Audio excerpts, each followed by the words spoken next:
Now, into our next big issue. And when I mean big issue, I mean a literal big issue. Don't even know how many pages this thing is, but we are talking about Batman issue 100. We have hit 3 digits. Written, of course, by James Tiny Onion the Fourth, James Tinian the Fourth. And we got a couple artists here. It has pencils by Jorge Jimenez, Carlo Pagalian, and Julian March. Colors throughout all the little stories here by Tome More. This is the Joker War conclusion. If that doesn't make you excited, what the hell? You're probably not reading Batman then. It has all led up to this. I have been super pumped for this issue. I've been really loving Joker War. I'm trying to think. I don't know if I've actually been talking about Joker War throughout this whole pod. I probably have been. I've been talking about it very, very early. I think I might have started on like 96 or 97 or something. I remember Joker War was one of the first comics that I ever covered here on the pod, on the really in the vault episodes, which are on my SoundCloud. Don't go listen to those, please do not. But I've been very excited for this, and here it all goes. We open up, we get some amazing stuff. Barbara Gordon is back as the Oracle. She is back on the mic. The whole Bat family, they're kicking ass, they're taking names. Bruce is having his final showdown with the Joker here. He is at Ace Chemicals. It's dramatic, it's completely nuts, and it's extremely good, my guys. I don't even know where to begin with this issue. I mean, I guess just first of all, that Barbara Gordon Oracle stuff, like that's just sweet. I am really into that. I hope that she stays Oracle for, I guess, the forthcoming Batman issues, because Batgirl just kind of got canceled, I guess. I think issue 50 is its last issue, and that might be a Joker War tie-in. You know what? I might get that issue, unless it already came out. Probably already did. I'm rambling at this point. I hope that she stays Oracle. I think that would just be super dope. I mean, that's like, I don't know. And it seems kind of stupid to say, oh, her perfect position is in a chair, but I don't know, that's just like so classic Batgirl, like her just on the mic, like full knowledge of everything, just plugged in as Oracle. And I think it's also cool that they made her Oracle again but didn't cripple her again. Like, she was just like, look, being Oracle is what I do, and that is super dope. But God, like, how could I talk about any single scene in this book without just talking about the art? So obviously this is a multi-story book. There's 3 little stories. They're all written by Tinian. And I guess you could say that the last 2 are more of like an aftermath type deal. Just sort of like, hey, get excited for what's to come. But in the main bit, in the main story that is drawn by Jorge Jimenez, like, man, this art is just so good. Like, I'm looking through it right now. I have the comic in front of me, and goddamn. Like, I feel like I also have to shout out the colorist here, because a lot of these colors I'm noticing are just super awesome. I don't know, the way that some of the scenes, Batman will be kind of shrouded in some darkness, but in other scenes there's just like bits of light on his face. I don't know. It's just all so well drawn. I really cannot wax about the art enough here. And I talked about this in the last issue, in issue 99. It felt a little clickbait because they were saying like, hey, Dick Grayson's back as Nightwing, when in reality, we actually don't really even see it. I think we see him presented the new Nightwing suit, and that's literally it. And I don't even know if it's fair to call this thing the new Nightwing suit. It looks just like every Nightwing suit, I guess. But we actually see Nightwing back. He's back, people. And oh my God, I could not wait any longer. I tried getting into the whole Rick Grayson shit, and it just wasn't my thing. Just not my thing. I bought that series from Nightwing 50 after he got shot by the KG Beast, and I really liked issue 50, but then did not care for the subsequent issues. I just wasn't into the Nightwings. Those were not my kind of characters. I digress. We see Dick back in this issue. He's kicking ass. He's taking names. Like I said, he actually has kind of a square off with Punchline here, which, man, that was just perfect, right? Like, that scene is just amazing. Dick, he's back. He's like, hey, maybe you've heard of me. I'm Dick Grayson. I'm Nightwing. I haven't been around. I think what does he say? He says like he'd been out of town for a while, which I think is true. But that's also the thing. Like, is he coming back to Gotham, or is he going to be in Bloodhaven? Is the Nightwing series getting canceled? I also don't know. Is it being upended? But regardless, the whole fight here between Punchline, all the Jokers, and the whole Bat family is just amazing. Just super amazing. I couldn't get enough of that scene. But throughout all of that, Batman and Joker, they're having this entire huge fight in Ace Chemicals. Joker, I kind of spoiled this on the last episode, but he has like I don't know, it's this like blue Batman suit. It's like the ultra Batman. I don't really know. We got a flash forward in I think one of the early issues of Joker War, and I guess it showed like an aged Batman wearing this like diamond blue suit that it looks very cool. But now Joker's wearing it, and he's got the whole like haha smiley face written on the whole thing. More spoilers for the last issue, but Joker dug up Alfred's corpse and has like Joker infected him or whatever. And that's also something Batman's literally juggling throughout here, because he's trying to like, he wants to take Alfred home and give him a burial, but he's also trying to fight the Joker, which is just very Joker, right? To like toss him up this terrible situation. Throughout here too, man, Joker is piecing Batman up. He's stabbing him in the chest, in the back, just left and right with batarangs and all of that. He's cutting up his face. He cut off the little ear of his bat cowl. And then Harley comes by and just shoots him right in the eye. Which, as I was reading this, I was like, Joker's dead. Because how could you survive that? But then, of course, they do the whole, haha, you didn't get the kill shot thing. Which, honestly, I was like, how does one shoot someone in the head without killing them? Like, purposely? I don't know. After that, Harley tosses up this crazy cool like ultimatum for Batman. And this is easily, felt like such a climactic, awesome moment and such a great way to end off this event. Full spoilers here. Harley, she wants Batman to just kill Joker. That's sort of been the whole mantra of Harley throughout this Joker War, is just finally pull the trigger.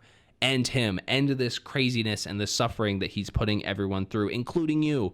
Of course, Batman's never going to do it. She straps a bomb to herself and to the Joker. So there's 2 bombs. And this scene is just awesome. She puts bombs on both of them and pretty much says, you're only going to get one. Like, you're only going to be able to disarm one of us in time. And then she just books it, runs off. Batman is then pressed with a choice. Do I go let Harley explode, or do I let Joker explode here? Just super villainous of Harley, but just so cool. I don't know. That was just so perfect. I love how they're turning Harley into a good person, kind of, but then still keeping her doing very morally ambiguous things. And in this episode, I have been talking a lot about cinematic scenes, and here we get a very, very cinematic scene where Batman pretty silently just walks away from Joker, because Joker's hitting him with the whole like, well, of course you're gonna disarm me. Like, you cannot have the Batman without the Joker. And I don't know. I just love this series of panels here where Joker and Batman just look at each other straight in the face, just solemn, straight faced, and Batman just walks off. And he's like, where are you going? What are you doing? Come back. You can't just walk away. And then we see a kaboom. A big old krakoom baboom. And then we get the 1 week later. So Joker War ends there. However, Joker's not dead. Okay. I was definitely like, for a page or something there, I was fully on the, oh my God, Tinian just killed the Joker. I cannot believe it, because they show the boom.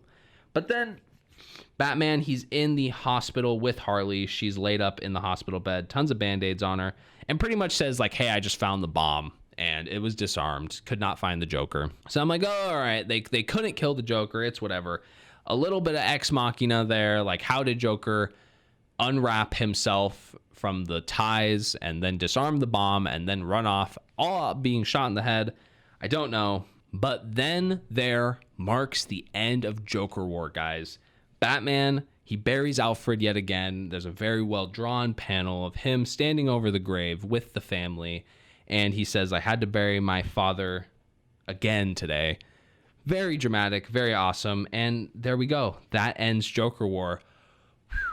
Oh my God. That event was just balls to the walls. So crazy. I can't even like collect my thoughts on it. It was just such a perfect event. Paced so well. Just great cinematic scenes. It felt like we were watching a movie. It did feel very Dark Knight Rises inspired. But then this last panel, we get an epilogue panel here, and this has been teased, but we get the official tease for the Ghost Maker. And bro, you have to look up this guy. You got to look up the design. It is such a cool design. He's like this white cladded, I don't even know, Power Ranger looking guy. He's got 2 katanas. Oh, I'm just so excited. And that's the epilogue here. So I guess that's going to be 101, 102, 103, all of that stuff, which also, as we know, we're getting some Grifter stuff, some Wildstorm Grifter canon things. So I loved Joker War. I am very excited to keep reading. Joker War was just great. Just such a perfect ending. But we're not done yet. We have actually 2 epilogue little scenes here. Some more epilogues. One, we get a story called Intervention, and this is something I was looking very much forward to, and it is the confrontation between Batman and the Clown Hunter, which this scene was very dope. Very much liked this little scene. Batman comes into the Clown Hunter's, like, I don't know, I guess apartment. He hits him with the whole, like, he tells us his name, and so he knows who he is, right? The identity is out, and he is just some kid. And he's very weird. He's a very offbeat kid, which obviously we knew that from the past Joker War Clown Hunter moments. But he is just as weird in this mini. And we get him kind of telling us a bit of his origin. I guess the Joker killed his parents. He's now been orphaned. And you think Batman would tell him, like, you're done. And he kind of does tell him that you're done. However, he actually does him a favor. He gives him a business card for Leslie Tompkins, which is pretty neat. Like, he says, you don't need to go down this road. And he does hit him with the, like, this is your only warning, and I'm not allowing the Clown Hunter in my city, so you're done. But then pretty much is like, get help. I gave you the card, get help.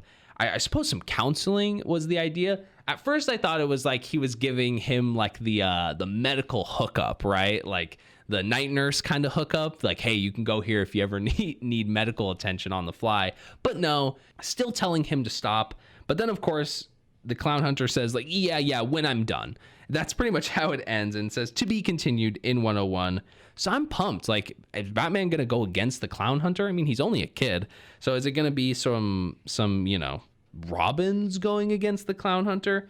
I suppose we'll have to see. But I really liked that little mini, and I like how they're leaving the Clown Hunter stuff to continue through the series. Like, this issue did not feel rushed. Even though it was actually a little denser, it did not feel rushed. It does not feel like they're trying to wrap up every loose end conveniently in issue 100. Like, they want us to keep reading. And that is very apparent because we get another little epilogue scene. And what it is it's essentially the Punchline manifesto, right? So it begins with a hooded guy, a purple hooded white hand guy. He's in like a little Gotham bar, Gotham diner. And he's sitting next to this fella and he's reading the newspaper. And there's this whole article about like Punchline is going to trial, right? Because she's complicit in all this Joker nonsense. And then this dude's like, hey, did you see the video? And he's like, no, what? Pulls up this video. And this is where we get like the Punchline manifesto. And she pretty much is saying that she was manipulated by the Joker. She's not saying she had no fault in any of this, but she's kind of tossing it as a bit of a explanation, I guess you could say, that she was being manipulated. She was being turned into something that she was very much not. She says she didn't kill anybody, but didn't stop Joker from killing anybody. I honestly did think that she killed some people. I guess I'm wrong about that. And this all pretty much ends with Joker. He says, like, I have done irreparable damage to the city, which he absolutely has, and it's going to take years to undo, and you'll have to wait and see. And he, of course, he kills the guy who he's with. He infects him with Joker. I don't know, it's like he's smoking like a Joker toxin cigarette or something and leaves the dude dead in the bar. And that is how issue 100 ends off. Oh my God. I realize I've been talking about this issue for a good minute now, but I just loved this issue. The Batman series has just been perfect so far. Like, I have had no complaints from when Tynion started taking it over. I am wondering what is on the horizon, because 86 through 94 was all lead up for Joker War. Now, you know, what's the thing? I like how Tynion, he seems like he's not brushing things under the rug, as it were. Like, he is acknowledging past things. So I'm assuming the next few issues, or at least few arcs of Batman, are gonna center around recovery. It's gonna be like, well, we had City of Bane, we had the Joker War, the City of Joker, and how is Gotham and Gothamites going to recover? I'm very excited for that, because I think it's a very realistic take on it all. And then, how is Batman going to deal with all of these new kind of characters that have entered the fray? Clearly, Punchline is going to be relevant still. So is the Clown Hunter. So is the Ghost Maker. Dick is back. Like, there's just so much going on. Like, Tynion, he walked up in this bitch and was like, hey, I'm setting up like 100 things and y'all are going to love it. And here I am loving it. So I would completely recommend the Batman run to anybody. Joker War, to me, might be an insta classic. I'm not really, gonna make that statement completely, but it's definitely a very solid Batman story that I think everyone will enjoy. So absolutely check it out if you want some Bat goodness. Next, we are talking about Thor issue number 8.